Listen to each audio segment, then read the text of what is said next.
और एक बात बिल्कुल हिंदुस्तान के लोगों की तरफ से भी ये बात साफ है कि जो महिलाएं हैं उनके जो संवैधानिक समानता के अधिकार है उस पे किसी भी तरह का तालिबानी सोच और तालिबानी सनक इस पे चलने वाली नहीं है।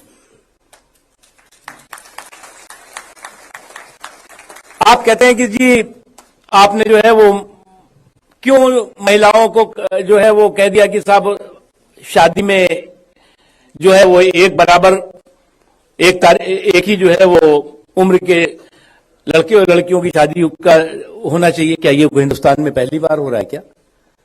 दुनिया के तमाम देशों ने मैरिज के इस प्रोविजन में मैरिज के इस व्यवस्था में समय समय पर बदलाव किया। इस्लामिक कंट्रीज भी उसमें शामिल है। आज बच्चियों की पढ़ाई आवश्यक है। आप कहते रहिए 16 साल में हम कर देंगे, 18 साल में हम कर देंगे, उसके बाद हम फुर्सत हो गए।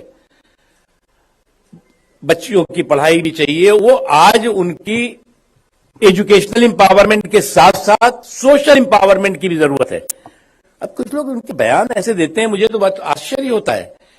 कहते हैं आवारा हो जाएगी वो लड़की अगर आपने जो है वो 21 साल में शादी करने की तारीख तय कर दी। क्यों भैया आवारा हो जाएगी? क्या बच्चियों पे तुम्हें विश्वास नहीं, यकीन नहीं? इस तरह की जो सोच है, मुझे लगता है वो ये सोच जो है शुद्ध रूप से तालिबानी सोच हो सकती है, हिंदुस्तानी सोच नहीं हो सकती।